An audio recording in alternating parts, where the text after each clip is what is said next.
বুধবার 10 সেপ্টেম্বর সবগুলো কেন্দ্রের চূড়ান্ত ফলাফলে দেখা গেছে সাদিক কায়েম পেয়েছেন 14,042 ভোট, তার নিকটতম প্রতিদ্বন্দ্বী ছাত্রদলের প্রার্থী আবিদুল ইসলাম খান পেয়েছেন 5,658 ভোট। এছাড়া তৃতীয় সর্বোচ্চ 2,549 ভোট পেয়েছেন স্বতন্ত্র জোটের প্রার্থী উমামা ফাতেমা।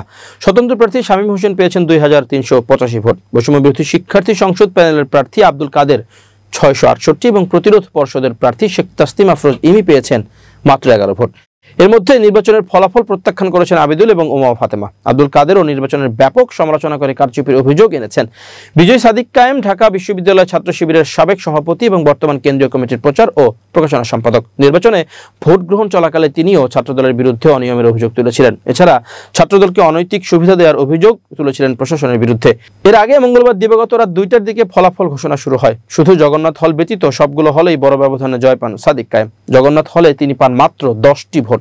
অপরদিকে আবিদুল ইসলাম খান পান 1,276 ভোট। এর আগে সকাল 8টা থেকে বিকেল 4টা পর্যন্ত ডাকসুর ভোট গ্রহণ চলে।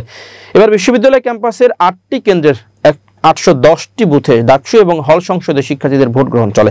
এবার মোট ভোটার সংখ্যা 39,874 জন। 5 ছাত্রী হলে 18,959 ভোটের বিপরীতে 13 ছাত্র হলে এই সংখ্যা 20,915 জন। ডাকসুতে 28টি পদের জন্য মোট 471 জন প্রতিদ্বন্দ্বিতা করেন। প্রতি হল সংসদে 13টি করে 18টি হলে মোট পদের সংখ্যা 234টি। এসব পদে ভোটের লড়াইয়ে নেমেছেন 1,035 জন। অর্থাৎ সব মিলিয়ে এবার ভোটারদের 41টি ভোট দিতে হয়েছে। অন্যদিকে শুধু ভিপি পদেই নয়, জিএস, এজিএস সহ অন্যান্য পদেও ভূমিধস জয় পেয়েছে ঐক্যবদ্ধ শিক্ষার্থী জোটের প্রার্থীরা। এছাড়াও হামিম এবং মেঘ মোল্লারকে বিশাল ব্যবধানে হারিয়ে জিএস পদ পোক্ত করেছেন ঢাবির আলোচিত শিবির সভাপতি এস এম ফরহাদ।